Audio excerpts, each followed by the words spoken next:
Bonjour Sébastien. Bonjour Stéphane. Nous, on est content de faire cette interview avec toi parce que tu as une même. activité pas commune. Tu fabriques des robots, Oui, c'est ça? tout à fait. Et nous, en fait, on se pose une question, c'est qui fabrique ces robots?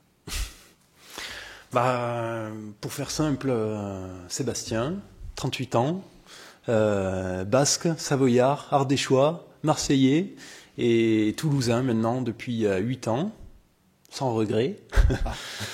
Et puis oui, je suis le fondateur de la société Illuminite qui fabrique ces robots et surtout qui les déploie sur différents types d'événements sur la France et un peu plus large. Belle aventure. Oui, carrément, je confirme. Ça fait longtemps, en fait, que tu as cette activité? L'aventure a démarré en 2016, tout d'abord dans un petit appartement toulousain qui est vite devenu un atelier. On a été rapidement à l'étroit. Donc oui, ça fait 4 ans. Le démarrage a été un peu difficile pour moi parce que j'avais ce projet, je savais où je voulais aller, sauf que je n'avais absolument pas les compétences et j'avais pas les finances non plus. Donc j'ai tout appris en autodidacte et donc j'ai découvert plein de matériaux, plein d'outils dont je ne connaissais même pas l'existence. Donc voilà, j'ai fait un peu du touche à tout pour aujourd'hui en arriver là 4 ans après. Donc, Et ouais, la première fois, donc un jour tu t'es levé, tu t'es dit tiens, je vais fabriquer des robots. Non. Non. Effectivement, le cheminement est plus long. Je pense qu'il y a plusieurs facteurs qui ont contribué à développer cette idée. Tout d'abord, je pense à un esprit d'entrepreneur. Ça fait j'ai été plusieurs fois à mon compte. Et puis surtout aussi une sensibilité artistique. J'ai été danseur pendant 7 ans, danseur professionnel au sein d'une compagnie. J'ai eu la chance de voyager, de rencontrer pas mal d'artistes, donc j'ai gardé une trace de pas mal d'idées. Et puis ensuite, je vais pas te le cacher, je suis fan de science-fiction, de Marvel, tous ces univers un peu futuristes, j'adore ça. Et le fantasme de fabriquer une armure comme Tony Stark, c'est quelque chose que j'avais en tête depuis longtemps. Alors on n'en est pas à son niveau, bien sûr, mais à la vitesse où ça va, les gens qu'on rencontre et les différentes technologies qu'on commence à avoir à notre disposition, j'ai envie de te donner rendez-vous dans 10 ans pour de belles surprises. Tu voles dans 10 ans? Peut-être. Ah. Alors je te cache pas, je vois des gens comme Frankie Zapata qui me font rêver avec sa machine volante. Donc ce que j'en retire, c'est qu'il faut vraiment garder ses rêves et puis tout est réalisable ou presque du moment qu'on y met l'énergie et qu'on a l'envie, quoi. Clairement. Au niveau de tes robots et de tout ce que tu fais au niveau du spectacle, moi j'ai eu la chance en fait de t'avoir en fait sur un de mes clips qu'on a tourné cet été. Oui. Très sympa. Merci. Très chaud aussi. C'était très chaud. Il faisait très chaud. C'était dans un hangar. Il faisait plus de 40 degrés. Donc, et d'ailleurs, enfin moi je m'attendais pas parce que je t'avais pas vu en vrai en fait. J'avais pas vu les robots en vrai puisque je t'avais appelé. C'était par téléphone puis j'avais vu sur ton site internet. Je m'attendais pas à la taille en fait. Je savais que tu étais dedans parce que tu me l'avais dit. Oui. Mais je m'attendais pas à la taille. Donc quand même ils font 2,50 m. Oui, tout à fait. Je me souviens bien. Ouais. Et déjà ça fait quoi d'être enfermé là-dedans parce qu'il faut pas être claustrophobe. Non, pas du tout. Mais... c'est des sensations très particulières en fait, parce que ça te change toutes les perspectives. À 2,50 m, même toi qui es grand, tu parais tout petit à côté. Et puis on va dire qu'on cultive cette ambiguïté parce que quand on arrive sur un événement, les gens nous voient arriver, donc déjà en général ils s'y attendent pas. Et puis ils ne savent pas si c'est un humain dedans, si c'est un vrai robot. Enfin, à 80% du temps, ils pensent que c'est un vrai robot. Et on arrive à cultiver cette ambiguïté pendant une bonne partie de l'événement. Et après, justement, on prend plaisir à casser ce côté robotique parce que ça peut paraître froid, un vrai robot. Et du coup, ensuite, voilà, il y a tout un travail d'acteur que mes collaborateurs et moi-même, tout un travail de comédien qu'on adore faire comme des grands gamins, finalement. Pardon, mais tu dis nous? Oui. Tu travailles avec d'autres personnes? Ah oui, tout à fait, il y a une équipe derrière. Ah, je pensais que tu étais tout seul. Non. On est 6. D'accord. Bientôt 8, j'espère, à la sortie du Covid, quand les activités reprendront. Donc ce sont avant tout des amis. C'est une aventure que je partage avant tout avec des potes qui ont tous des profils différents. J'ai un fonctionnaire, j'ai 2 logisticiens, j'ai un danseur et j'ai un ingénieur aussi dans l'équipe. Donc chacun apporte ses envies, apporte ses compétences. C'est vraiment un travail d'équipe. Et puis ce que je trouve génial, c'est qu'ils sont fiers. Vraiment, il y a de la fierté de faire partie du projet. Et moi, je suis fier de tout ce qu'ils apportent au projet, puis surtout des retours clients qu'on a qui sont géniaux, quoi. Donc, j'imagine. De toute façon, moi, en ayant vu en vrai, du coup, ce que ça donnait, c'est hyper impressionnant. Ouais. Et je me rappelle la petite actrice qui était là, puisque c'était ma fille, qui a réellement flippé quoi, en voyant le robot quand il était entier. Elle m'a dit c'est hyper impressionnant en fait. Tout à fait. Ouais. Donc elle avait un petit peu peur quoi. Ouais. Enfin, il y a quelque chose quand même, qui est une question que je suis obligé de te poser, mais tu les fabriques en quoi? Enfin, c'est quoi la matière que tu utilises? Parce que ça doit être lourd quoi. Enfin, Bon, je vais te dévoiler quelques secrets alors.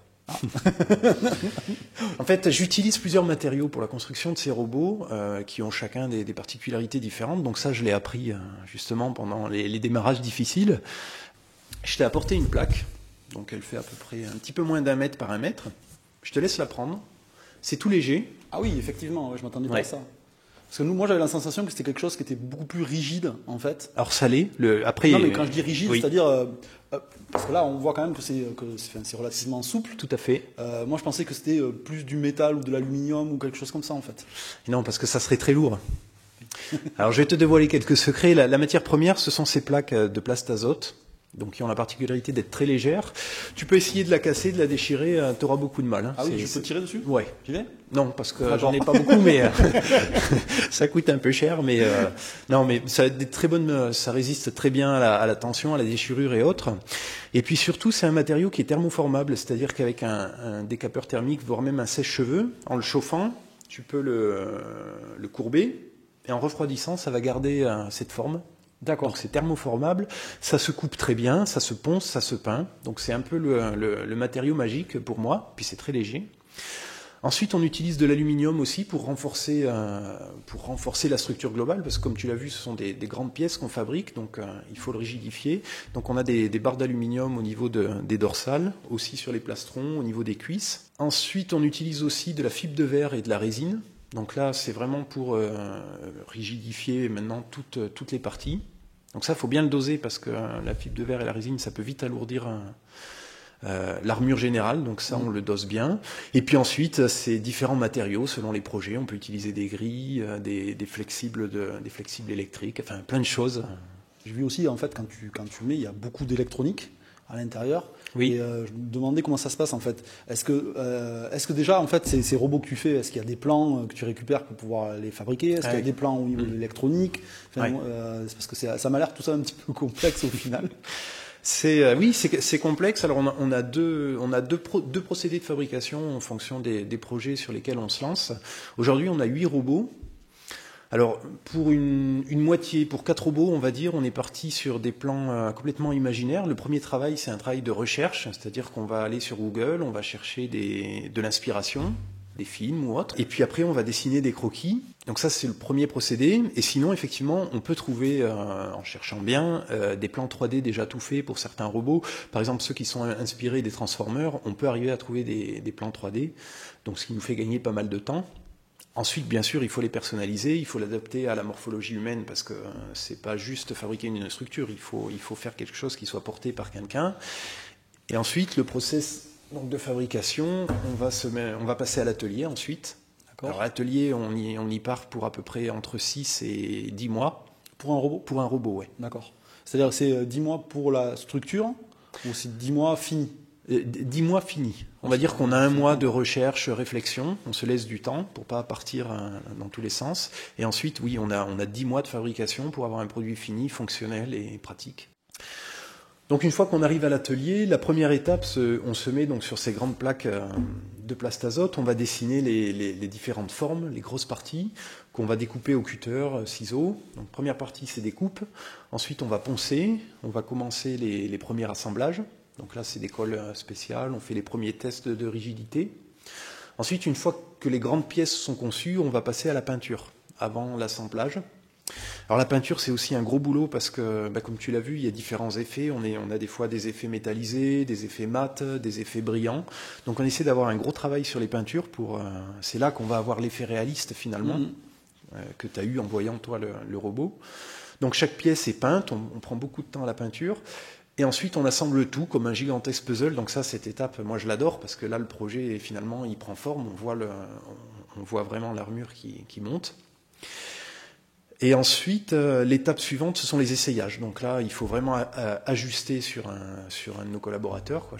Chacun son tour, enfile l'armure, on essaie de voir là où ça coince, si ça va, si c'est mobile.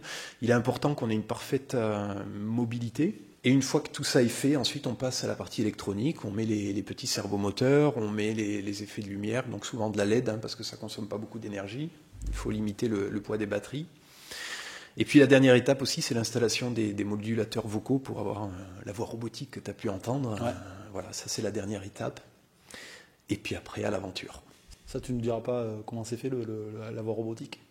Peut-être. Ah, d'accord, ok. On verra ça peut-être plus tard. Alors. Oui. Tu le destines à quel public en fait? Alors on a différents types de clientèle. Ce qui est génial, c'est que c'est à chaque fois différent. On a même des fois des projets sur mesure, mais on va dire l'une des plus grosses clientèles, ce sont des lancements de produits. On travaille beaucoup avec l'industrie automobile, surtout en ce moment avec les lancements des véhicules électriques. Pour les concessionnaires, on leur amène une animation qui est dynamique, très visuelle, qui a un côté high-tech, donc ça va vraiment bien avec leurs produits. Ensuite, on travaille aussi avec des grands centres commerciaux. On travaille avec les collectivités territoriales pour les festivités, pour les opérations de Noël, pour aussi les opérations estivales, et puis des inaugurations pour des sociétés. Enfin, c'est vraiment très vaste. Des fois, on a des projets aussi sur mesure. Et du coup, en fait, toi, à l'heure actuelle, tu as plutôt tendance à travailler au niveau régional ou tu travailles un petit peu partout en France, en fait? Alors, on travaille sur toute la France. On a commencé, bien sûr, à Toulouse, hein, au tout début. Et puis aujourd'hui, on a la chance de travailler sur toute la France et même plus loin. On a pas mal de contrats sur la Suisse. On a travaillé dans le nord de l'Espagne aussi pour des sociétés. Et avant le Covid, on avait de très beaux projets aux Émirats arabes et aussi sur les dom-toms. Donc j'ai beaucoup maudit le Covid, mais bon, comme beaucoup. Mais bon, tout ça reprendra bien sûr dans quelques temps. Évidemment, ça c'est voilà. sûr, on en est sûr. Enfin, il donc, faut, de toute façon, il faut. C'est sûr. France et international, donc pour répondre à ta question. Ouais, très bien. Là, tu te consacres donc à la fabrication de robots. Oui. Donc tu en as 5, 6, 8 maintenant. 8. Donc tu vas en construire d'autres, tu vas fabriquer des en fusées, j'en sais rien, c'est quoi la suite du coup? Ah, je te vois venir les projets. Oui. Les projets. Il y en a, bien sûr, et surtout en plus en cette période où on a eu du temps pour réfléchir. Donc on a deux axes en fait de développement aujourd'hui. On a un axe que j'appelle technologique. Voilà, donc comme je te dis, il y a des industriels qui se sont intéressés à nos machines et qui ont envie de pousser les choses dans l'événementiel. Alors je peux pas t'en dire plus parce que c'est un projet un peu confidentiel, mais qui va être super sympa. Ah, très bien. Et le deuxième axe, on va dire, c'est un axe de diversification. On se rapproche, depuis longtemps, on est proche d'une société toulousaine qui s'appelle EVOS, qui est aussi une société à dimension humaine, avec qui on travaille depuis le début quasiment. Donc eux, leur spécialité, c'est la réalité virtuelle. Ils ont une vingtaine de simulateurs virtuels, dernière génération. Donc comme tu t'en doutes, ça me passionne aussi. Sauf que bon, on peut pas tout faire et j'adore moi allier nos robots avec leur univers parce que ça se mélange très bien. Et en fait voilà, on travaille aujourd'hui sur des offres communes pour faire des opérations encore plus grandes. Voilà, donc il y a un rapprochement aussi à ce niveau-là sur la voie de la diversification. J'ai une dernière question en fait, quelque chose qu'on n'a pas abordé. Oui. Il me semble aussi que certains de tes robots, peut-être tous, tu vas me dire, ils ont un upgrade. Il me semble avoir vu ça. Je sais que tu peux balancer de la fumée. Ah oui. aussi, tu peux servir des cocktails, il me semble. Ouais, il me semble avoir vu ça sur ton site. Je ne sais pas si tu veux en parler. C'est vrai, oui. Je trouve ça plutôt mortel en fait. Ouais. C'est vrai qu'on a pas mal d'options sur quasiment tous les robots. On a des gros canons à CO2. Donc ça, c'est assez génial. En fait, c'est un gros canon. Je l'ai pas amené là, mais en fait, ça projette un gaz à plus de, comme les extincteurs de pompiers, on va dire, c'est absolument pas nocif, mais ça fait un effet visuel démentiel.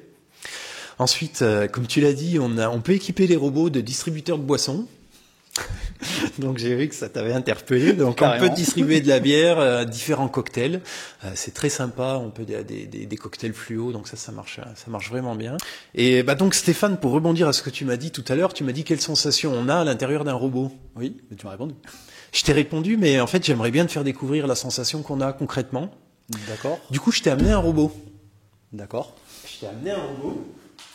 Et figure-toi qu'il est là. Ah oui. Donc je vois bien qu'ici. Ouais. Je te le présente. Ok. Ce qui va être super cool, c'est que tu vas être à l'intérieur. T'es prêt? Ouais. Génial. Et bien, allez, je t'embarque. Alors, si tu veux bien te lever, allons-y.